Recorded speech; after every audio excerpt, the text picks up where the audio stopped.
Ma'am, step out of the vehicle now. The words cut through the dry Texas air like a sudden crack, sharp enough to turn heads across all 6 gas pumps. And for a split second, everything seemed to pause. The hum of engines, the click of fuel nozzles, even the low country music drifting from inside the convenience store. Naomi Carter stood still beside her sedan, the nozzle still in her hand, the smell of gasoline lingering faintly as the late afternoon sun cast long shadows across the concrete. She blinked once, steady, not startled, but calculating, as if measuring the weight of the moment before deciding how to carry it. 2 patrol cars had pulled in without sirens, their lights flashing in quiet authority, blue and red reflections dancing across chrome bumpers and glass windows like a warning nobody had spoken out loud. Officer Daniel Hayes stepped forward first, his posture rigid, one hand resting near his radio, his gaze fixed on Naomi with a certainty that didn't ask questions. Around them, strangers slowed, some pretending not to look, others openly watching, phones already halfway raised, drawn to the kind of tension that felt like it might become something more. Naomi placed the nozzle back carefully, the metallic click echoing louder than it should have, and turned to face him fully, her expression calm, almost too calm for the situation unfolding around her. She wore a simple gray t-shirt and dark jeans. Nothing remarkable, nothing that should have invited attention. Yet here she was, the center of it all, as if the world had quietly decided to single her out. "Is there a problem, officer?" she asked, her voice even, not defensive, not submissive, just clear, like someone who had learned long ago that tone could shape outcomes. Hayes didn't answer right away. He studied her, eyes narrowing slightly, as though searching for confirmation of something already decided in his mind. Behind him, another officer circled slowly, the crunch of gravel under his boots filling the silence, creating a perimeter that hadn't been there moments before. The air felt tighter now, heavier, like the sky itself was leaning in to listen. A pickup truck idled nearby, its driver watching through the windshield, unmoving. Naomi noticed everything. The way the wind tugged lightly at the edge of a discarded receipt on the ground, the flicker of a fluorescent light inside the store, the faint vibration of her phone in her pocket, but none of it reached her face. She stood grounded, shoulders relaxed, breathing steady, as if she had practiced standing still in the middle of storms before. "We need you to step away from the vehicle," Hayes said finally, his voice controlled, carrying the weight of authority without raising in volume. It wasn't a request. Naomi tilted her head slightly, not in defiance but in quiet acknowledgement, as though she recognized the script even if she hadn't chosen to be part of it. "You're making a mistake," she said, not louder, not sharper, just firm enough to exist in the space between them. A few feet away, someone whispered something under their breath, quickly shushed by another voice, the tension spreading outward in ripples. Hayes exhaled through his nose, a brief, almost imperceptible shift, then gestured toward the patrol car.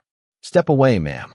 Naomi held his gaze for a moment longer, not challenging, not yielding, simply present, and in that silence, something unspoken passed between them, assumption on one side, certainty on the other. Then she moved, slow and deliberate, stepping back from the car, hands visible at her sides, the gravel crunching softly under her sneakers. The flashing lights reflected across her face, painting it in alternating shades of blue and red, but her expression didn't change. Not fear, not anger, just a quiet steadiness that didn't belong to the situation, as if she knew something the moment hadn't caught up to yet. Somewhere in the distance, a siren wailed faintly, then faded, leaving behind only the low hum of the station and the weight of eyes watching a story they didn't yet understand unfold. Naomi's shoes pressed lightly into the gravel as she stepped back, each movement controlled, deliberate, as though she understood that even the smallest gesture could be misread in a moment like this. The late afternoon heat wrapped around the station in slow waves, shimmering. Above the asphalt, and somewhere behind her, a fuel pump clicked off with a hollow snap that sounded louder than it should have. She raised her hands slightly, not high, just enough to show they were empty, her fingers relaxed, palms open to the air. Officer Hayes watched every inch of that movement, his eyes tracking her hands, her shoulders, the steady rise and fall of her breathing, as if he expected something to change, something to confirm whatever story had already taken shape in his mind. "Turn around for me," he said, his voice still level, still measured, but carrying a firmness that did not invite hesitation. Naomi did not argue. She turned slowly, the fabric of her shirt catching a brief gust of wind, and for a second, the sunlight hit her face at an angle that revealed something deeper than calm, something practiced, something learned over time rather than born in the moment. A group of teenagers near the ice machine had gone quiet, their conversation fading into whispers as one of them subtly angled a phone toward the scene. The world did not stop, but it narrowed, pulling everything into a tight circle around Naomi and the two officers. "What is this about?" she asked, her voice steady over her shoulder, not demanding, not pleading, simply asking for clarity that never seemed to arrive fast enough in situations like this. Hayes glanced briefly at his partner, then back at her. "We received a report," he said, pausing just long enough to let the words settle without explaining them. The lack of detail hung in the air, heavier than any accusation, leaving space for assumption to fill the gaps. Naomi's jaw shifted slightly, not in tension but in acknowledgement, as if she had heard variations of that sentence before in different places, under different circumstances, all carrying the same weight. "A report about what?" she asked, still calm, still composed, the question landing softly but firmly. Hayes did not answer directly. Instead, he stepped closer, the gravel crunching beneath his boots, and gestured again toward the patrol car, its lights continuing to pulse in steady rhythm, painting the scene in alternating colors that made everything feel unreal, like a moment caught between frames. "We will sort that out," he said. Naomi let out a quiet breath, almost a sigh, but not quite, and for a fraction of a second, her eyes lifted toward the horizon beyond the gas station, where the sky stretched wide and open, untouched by what was happening below. Then she lowered her gaze again, returning fully to the present. "I am not going anywhere," she said, her tone unchanged, her words simple, not defiant, but grounded in certainty. The second officer shifted his weight, glancing toward the small crowd that had formed at a distance, their curiosity now unmistakable, their silence thick with anticipation. A pickup truck door creaked open, then closed again as its driver thought better of stepping closer. Naomi could feel every set of eyes, could sense the way the moment was being recorded, interpreted, shared in real time, but none of it pulled her off balance. She stood as she was, centered, her presence steady in a way that did not match the tension surrounding her. Hayes reached for his radio briefly, pressing the button with a practiced motion, his voice low as he spoke into it, relaying something that the others could not quite hear. The static crackled back, faint and distant, like a conversation happening just out of reach. Naomi listened without turning, her head tilted just enough to catch the tone, if not the words, her awareness extending beyond what was visible. When Hayes lowered the radio, there was a subtle shift in his posture, not hesitation, not doubt, but something quieter, something that had not been there a moment ago. Still, his voice remained firm. "We need you to come with us," he said. Naomi paused, just for a heartbeat, then nodded once, slow and controlled, as if agreeing to step into something she already understood more deeply than anyone else in that parking lot. The wind moved again, carrying the faint scent of gasoline and dust, and as she took her first step toward the patrol car, the distance between assumption and truth remained invisible to everyone watching, but it was there, waiting, just beyond the edge of what they could see. The rear door of the patrol car opened with a soft, mechanical click, not loud, not aggressive, just final in a way that closed the distance between Naomi and everything behind her. She paused for a fraction of a second before stepping in, lowering herself onto the seat with controlled precision, her hands resting loosely in her lap, her posture upright, as if she refused to let the situation fold her into anything smaller than she already was. The interior smelled faintly of vinyl and heat, the kind that built up after hours under the sun, and as the door shut, the outside world dulled into a muted blur of movement and color. The flashing lights filtered through the tinted windows, casting slow waves of blue and red across her face, but her expression did not shift. Outside, Officer Hayes circled around the vehicle, his silhouette briefly crossing the windshield before he slid into the driver's seat, adjusting the mirror with a practiced motion that allowed him to see her without turning his head. For a moment, neither of them spoke. The engine idled, a low, steady hum that filled the silence, and somewhere in the distance, a truck rumbled past on the highway, its sound fading quickly into the open Texas air. Naomi let her gaze drift to the window, watching the reflection of the gas station ripple across the glass, distorted by the angle, the light, the movement. People were still there, still watching, their shapes reduced to outlines in motion, their curiosity lingering even as the moment began to move without them. "You can tell me what this is really about," she said finally, her voice calm, measured, carrying no urgency, but no hesitation either. Hayes kept his eyes forward, his hands resting lightly on the steering wheel. "Like I said," he replied, "we received a call." His tone was controlled, but there was a slight tightening at the edge of it now, something that suggested he was holding onto the script more firmly than before. Naomi tilted her head slightly, her eyes shifting from the window to the back of his seat, as if she could read more from what he was not saying than what he was. "A call does not explain this," she said quietly, not challenging, just stating what was obvious in a way that made it harder to ignore. Hayes did not respond immediately. Instead, he reached for his radio again, pressing the button and speaking in a lower voice this time, relaying details that still did not fully surface into the space between them. Static answered first, then a voice, distant and clipped, asking for confirmation, for identifiers, for clarity that seemed just out of reach. Naomi listened without moving, her breathing steady, her presence unchanged, as if she had stepped into a moment that was already unfolding long before she arrived. The second officer remained outside for a few seconds longer, speaking briefly to someone near the pumps before walking around and taking the passenger seat, closing his door with a firm but controlled motion. The car felt smaller now, more contained, the air tighter as the three of them settled into positions that defined the moment without needing to name it. "You live around here?" the second officer asked, his voice casual in a way that did not quite match the situation. Naomi turned her head slightly toward him, her eyes steady. "I am passing through," she answered, simple, direct, offering nothing more than the truth she chose to give. He nodded, as if that confirmed something, though it was unclear what.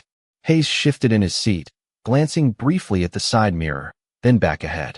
"Dispatch wants more information," he said, almost to himself, his fingers tapping once against the steering wheel before stilling again.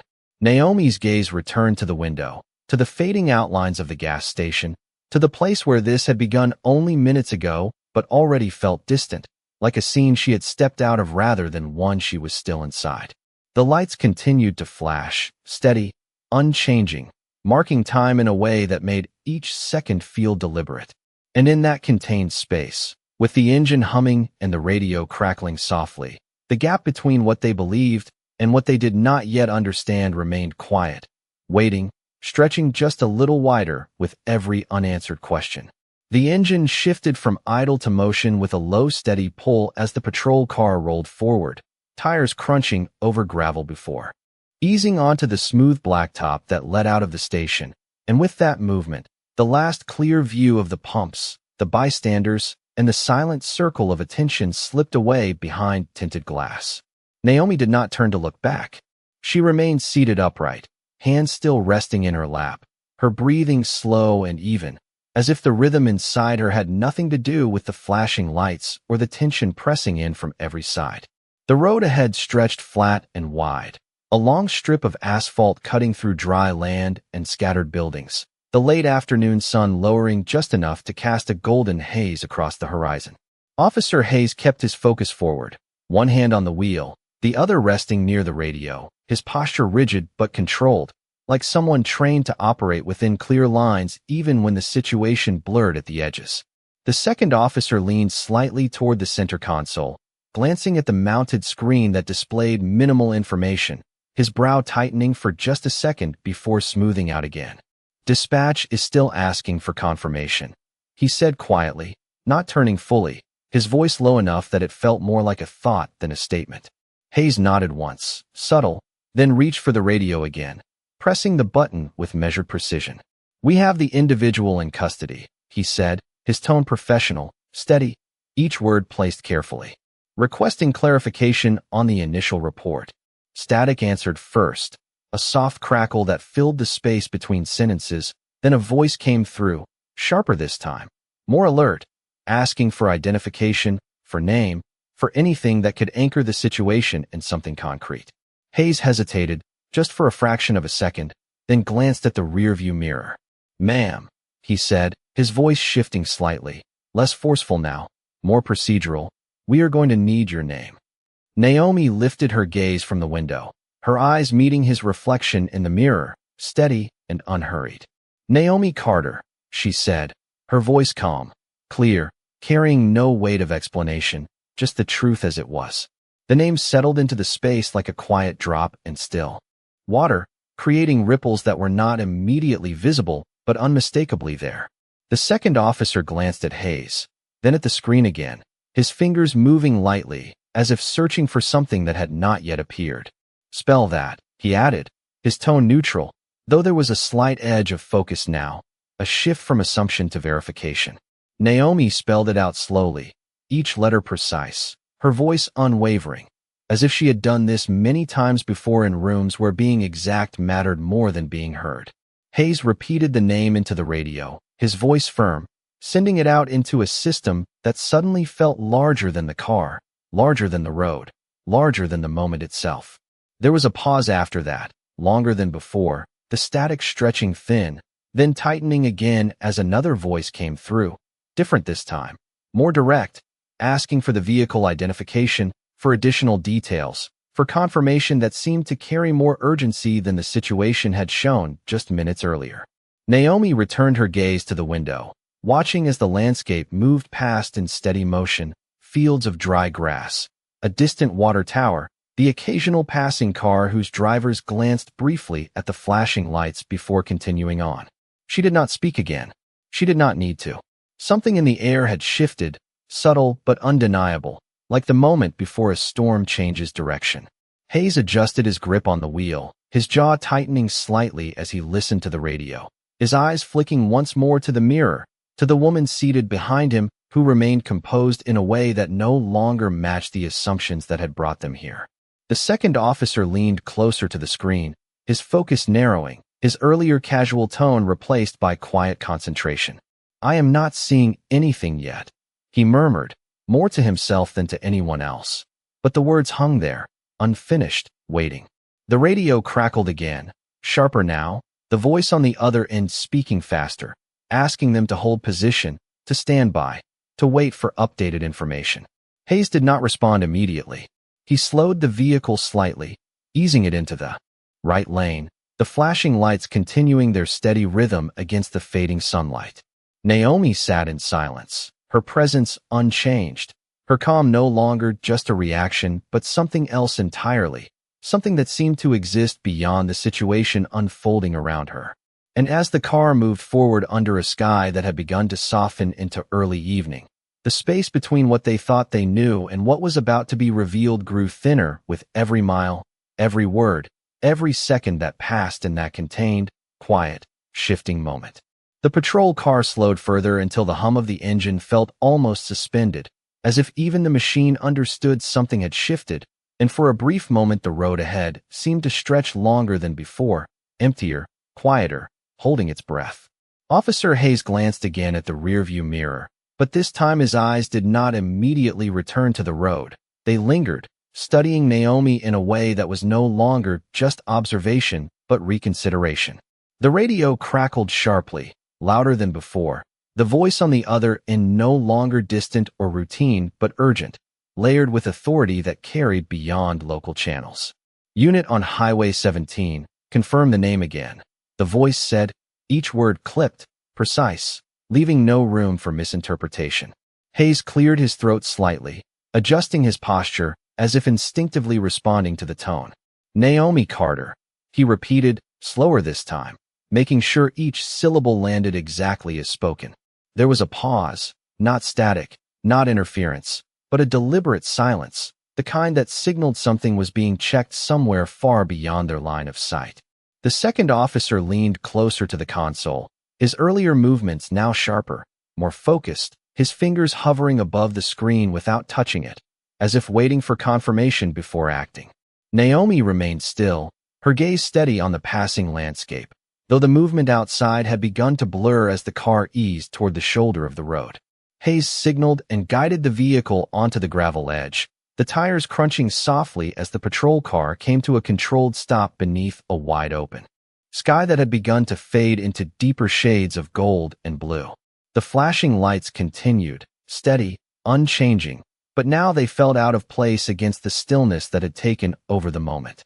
"Stand by." The voice returned through the radio, this time joined by another, lower, more deliberate, speaking in measured tones that carried weight without raising volume. Hayes did not respond immediately. His hand rested on the radio, but he did not press it. Instead, he looked forward, his jaw tightening slightly, as if processing something he had not expected to hear. The second officer exchanged a quick glance with him, a silent question passing between them. "What is it?" he asked quietly, no longer casual, no longer detached. Hayes exhaled slowly, then pressed the button. "Go ahead," he said. The response came instantly, no hesitation, no static this time, just clarity. "That individual is flagged at a federal level. Do not proceed further until additional instruction is given." The words landed heavier than anything that had been said so far, not loud, not dramatic, but precise in a way that shifted the entire space inside the vehicle.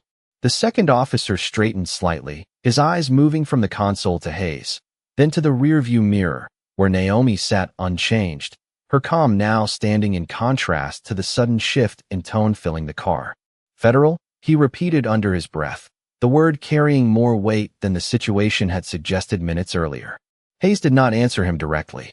Instead, he looked back into the mirror again, meeting Naomi's eyes for a brief moment before looking away, his focus returning to the radio, as if it now held more authority than anything in front of him. Naomi did not speak. She did not need to. The silence inside the car deepened, no longer just tension but something else, something closer to realization, though not fully formed. Outside, a car passed slowly, its driver glancing toward the parked patrol unit before continuing on, unaware of the shift happening within those four doors. The radio crackled again, sharper, more urgent, as another voice cut in, layered over the first, speaking faster now, requesting verification from higher channels, referencing departments that had not been mentioned before. Hayes' grip on the steering wheel tightened just slightly, not enough to show panic, but enough to reveal that the situation had moved beyond routine. The second officer leaned back in his seat, his earlier confidence replaced by quiet uncertainty, his eyes flicking once more toward Naomi, as if seeing her for the first time without the filter of assumption. Naomi remained composed, her posture unchanged, her presence steady in a way that now felt intentional rather than passive. The fading sunlight filtered through the windshield, casting a warm glow across the dashboard. But inside the car, the air felt cooler, sharper, as if something unseen had entered the space and shifted its balance. And as the radio continued to relay voices that no longer belonged to the same level of conversation, the certainty that had guided the first moments of this encounter began to loosen, thread by thread, revealing a reality that had been there all along, waiting for them to catch up. The patrol car sat motionless on the shoulder, engine humming softly beneath the quiet weight that had settled inside it. And for a moment, no one moved, no one spoke, as if even the smallest sound might disrupt something fragile that had not yet fully revealed itself. The flashing lights continued their steady rhythm, casting slow pulses of color across the dashboard, across the officers' faces, across Naomi's still figure in the back seat. But now the lights felt less like control and more like a signal waiting to be understood. Naomi lowered her gaze briefly, not in submission, not in fear, but in reflection, her eyes tracing the faint outline of her hands resting calmly in her lap, the same hands that had once moved with precision under very different circumstances, in places far from quiet highways and gas stations. The air inside the car felt cooler now, sharper, as if the shift in tone from the radio had changed more than just information. Outside, the open land stretched wide and silent, the horizon painted in soft gold fading into blue, and a distant breeze stirred dust along the roadside, moving without urgency, without concern for the tension contained within the parked vehicle. Officer Hayes leaned back slightly in his seat, his fingers still resting near the radio, but no longer pressing, no longer directing, just waiting, something he was not used to doing in moments that were supposed to follow clear procedures. His eyes moved once more to the rearview mirror, and this time, when he met Naomi's reflection, there was no immediate judgment in his gaze, only a quiet attempt to understand what he had not seen before. Naomi met that look without resistance, her expression unchanged, her calm no longer simply a reaction, but something deeper, something rooted, as if she had already moved past the moment they were still trying to define. The second officer shifted in his seat, his earlier confidence now replaced by a careful stillness, his attention fixed on the radio, as if it held answers that had not yet been spoken aloud. The silence stretched, not empty, but full, layered with everything that had been assumed and everything that had yet to be acknowledged. Naomi turned her head slightly toward the window, watching the fading light touch the edges of the road, and for a brief second, her eyes softened, not with weakness, but with memory, as if something far away had brushed against the present without fully entering it. Then she spoke, her voice quiet but clear, breaking the silence without disturbing it. "You are waiting for someone else to tell you what you already feel is wrong," she said, her words simple, not accusatory, not emotional, just precise, like a truth placed gently between them. Hayes did not respond immediately. His jaw tightened slightly, not in anger, but in recognition, as if her words had reached a place he had not intended to open. The second officer glanced at him, then back at Naomi, his expression shifting again, uncertainty now visible in the space where certainty had been. The radio crackled faintly, but no voice came through this time, only static, as if the connection itself had paused, leaving them alone with the moment they could no longer avoid. Naomi remained still, her presence steady, her breathing even, as if she had already accepted whatever came next, not because she was unaware, but because she understood something the others were only beginning to realize. Outside, a single car passed by slowly, its driver glancing toward the patrol unit before disappearing down the road, leaving behind the quiet stretch of highway and the three people inside a moment that had shifted beyond routine, beyond assumption, into something that required more than protocol to resolve. And in that stillness, under a sky that had begun to dim into early evening, the silence no longer felt like control, but like the space just before truth speaks for itself. The radio erupted without warning, a sharp burst of sound that cut through the stillness like a line drawn across silence. And this time there was no static, no hesitation, only a voice that carried weight far beyond the small space of the patrol car. "Unit on Highway 17, do you copy?" The tone was different now, not routine, not procedural, but direct in a way that demanded immediate attention. Officer Hayes straightened instinctively, his hand reaching for the radio with a precision that came from years of training, but something in his movement slowed just slightly, as if he already sensed that whatever came next would not fit into the pattern he had followed all day. "Copy," he responded, his voice steady, though the edge of certainty had begun to thin.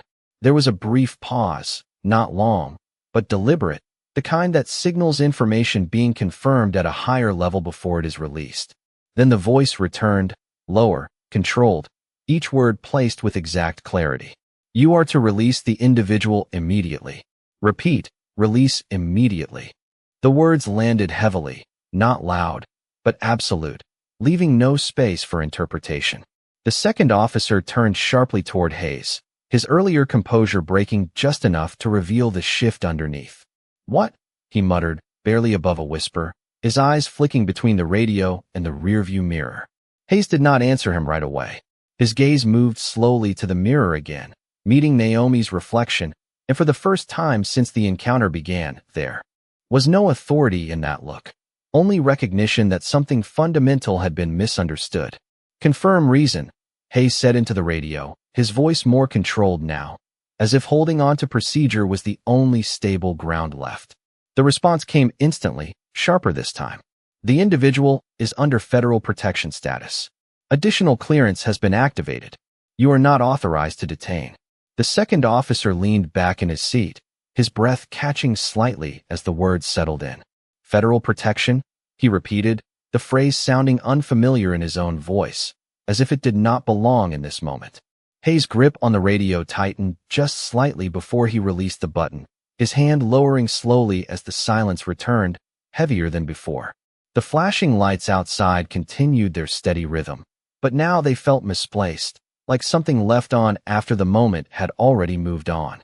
Naomi remained still in the back seat, her expression unchanged, her calm no longer just composure, but quiet confirmation of something she had never needed to explain. Hayes exhaled slowly, the sound barely audible, and reached for the door handle. The movement was careful, almost measured, as if every action now carried more weight than before. He stepped out of the vehicle, the open air hitting him with a subtle shift in temperature, the fading sunlight stretching long across the road. The second officer followed a moment later, his movements less certain, his earlier confidence replaced by a quiet awareness that the situation had shifted beyond his understanding. Hayes walked around to the rear door, his steps slower than before, the gravel crunching beneath his boots sounding louder in the stillness. He paused for a brief second before opening the door, the click of the handle soft but final in a different way than before. Naomi looked up at him, her eyes steady, not questioning, not demanding, simply present. For a moment, neither of them spoke. The space between them held everything that had happened and everything that had just been revealed, suspended in a silence that did not need to be filled. Hayes cleared his throat slightly, his voice lower now, stripped of the authority it carried earlier. "Ma'am," he said, the word coming slower this time, more deliberate. "You are free to go." The sentence hung in the air, simple, direct, but carrying the weight of everything that had changed. Naomi held his gaze for a moment longer, then nodded once, a small, controlled movement that acknowledged the words without reacting to them. She stepped out of the vehicle with the same calm precision she had shown from the beginning, her posture unchanged, her presence steady as she stood beside the road under the wide open sky. The second officer watched in silence, his eyes following her movements as if trying to reconcile what he had seen with what he now understood. The radio crackled again in the background, voices continuing to move through channels far above their level, but for a moment, none of it mattered. The truth had already arrived, not in a loud revelation, but in a quiet correction that had shifted everything without raising its voice. The wind moved gently across the open stretch of highway, carrying with it the quiet that followed after something had been corrected but not yet understood, and Naomi stood beside the patrol car with the same steady presence she had held from the beginning, her shoulders relaxed, her gaze level, as if nothing about her had changed even though everything around her had. Officer Hayes remained by the open rear door for a moment longer than necessary, his hand resting lightly against the edge, not closing it, not stepping away, caught in the space between action and realization. The flashing lights reflected faintly across Naomi's face, but now they seemed dimmer, less authoritative, as if the moment they were meant to control had already passed. The second officer stood a few feet away, his posture no longer rigid, his weight shifting slightly from one foot to the other, his earlier certainty replaced by a quiet awareness that lingered in his expression. No one spoke at first. The silence stretched, not awkward, not empty, but full of everything that had been assumed too quickly and understood too late. Naomi took a slow breath, the air cool against her skin as the sun dipped lower, and for a brief second, she looked down at the ground beneath her feet, at the fine layer of dust disturbed by the patrol car's tires, before lifting her gaze again. Hayes finally stepped back, giving her space, his movements careful now, deliberate in a way that had not been there before. "Ma'am," he began, his voice quieter, stripped of its earlier edge, "there has been a misunderstanding." The words sounded smaller than the moment, like they could not fully carry what had just happened. Naomi regarded him calmly, her eyes steady, not sharp, not forgiving, simply present.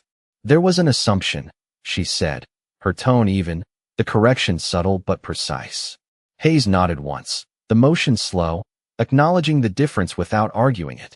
The second officer glanced between them, his expression tightening slightly, as if he wanted to say something but could not find the words that fit. Naomi did not rush to leave. She stood where she was, allowing the moment to settle, allowing the weight of it to exist without being pushed aside. "You did not ask," She continued quietly, her voice carrying just enough to reach both of them. You decided. The statement landed without accusation, but it did not soften its truth. Hayes lowered his gaze briefly, his jaw tightening, not in defense, but in recognition. The radio crackled faintly again behind them, voices continuing somewhere beyond their immediate reach, but neither officer moved to respond. For the first time since the encounter began, the authority that had guided their actions felt distant, replaced by something more personal, more immediate. Naomi shifted slightly, adjusting the strap of her bag on her shoulder, a small, ordinary gesture that contrasted with the weight of everything else. You saw what you expected to see, she added, her tone unchanged, her words measured, each one placed carefully. Not what was in front of you. The second officer exhaled quietly, his shoulders dropping just a fraction, the realization settling in a way that could not be undone. Hayes looked back up at her, his expression different now, no longer searching for confirmation, but facing the outcome of what had already been decided. I am sorry, he said, the words simple, unembellished, not rehearsed, but offered with a sincerity that came too late to prevent the moment, but not too late to acknowledge it. Naomi held his gaze for a second longer, then gave a small nod, not as acceptance, not as dismissal, but as recognition that the words had been said. She did not linger on them. Instead, she stepped away from the patrol car, her movements smooth, unhurried, as she turned toward her own vehicle parked farther back along the shoulder. The gravel shifted softly beneath her steps, the sound grounding in its simplicity, and as she walked, the distance between her and the officers grew, not just in space, but in understanding. Behind her, Hayes finally reached for the door and closed it gently, the click echoing faintly in the open air. The flashing lights remained on, but no one seemed to notice them anymore. The second officer stood still for a moment longer before turning back toward the patrol car, his movements slower, more thoughtful than before. And as Naomi reached her car and placed her hand on the handle, the last light of the day caught the edge of the window, reflecting back a quiet image of someone who had never needed to raise her voice to be seen, only to be recognized. Naomi's fingers rested on the car door handle for a moment before she opened it, not hesitating, not rushing, just allowing the quiet around her to settle into something final, something that did not need to be spoken out loud to be understood.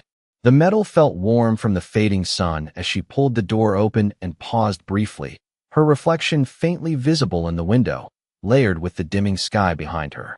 She glanced once toward the horizon, where the last lights stretched low and wide, casting long shadows across the empty road. Then she slipped into the driver's seat with the same controlled ease she had carried through every moment before. The door closed with a soft, solid sound, sealing her inside a space that felt familiar again, her space, untouched by the confusion that had unfolded just a few yards away. For a second, she sat still, her hands resting lightly on the steering wheel, her breathing steady, as if resetting something internal that had never truly been shaken, only tested. Outside, the patrol car remained parked with its lights still flashing, but now the colors felt distant, disconnected from her, like a scene she had already stepped out of. Officer Hayes stood beside his vehicle, watching without staring, his posture no longer rigid, no longer certain, but grounded in something quieter, something that had replaced assumption with awareness. The second officer leaned lightly against the front of the car, his arms no longer crossed, his stance open in a way that suggested he was no longer guarding a position, but reconsidering it. Neither of them spoke. They did not need to. Naomi turned the key, and the engine came to life with a low, steady sound that filled the space around her, familiar and grounding. She adjusted the rearview mirror slightly, and for a brief moment, their eyes met again through the reflection, not as officer and suspect, not as authority and subject, but simply as people who had shared a moment that had shifted something real. She held that gaze for a second, then let it go, turning her focus forward as she placed her hands firmly on the wheel. The road ahead stretched open, uninterrupted, the kind of distance that did not ask questions, only offered direction. She eased the car forward, the tires rolling gently over gravel before finding the smooth line of asphalt, and as she merged back onto the road, the patrol car remained behind her, its flashing lights slowly fading in the distance. Inside the patrol car, the radio crackled again, voices continuing their flow of information, but Hayes did not reach for it immediately. He watched the taillights of Naomi's car grow smaller, then disappear entirely, leaving only the quiet stretch of highway and the soft hum of the evening settling in. The second officer exhaled slowly, running a hand across the back of his neck, his gaze dropping briefly to the ground before lifting again toward the empty road. "We should have asked," he said quietly, more to himself than to Hayes. Hayes did not answer right away. His eyes remained fixed on the horizon. Where Naomi had vanished,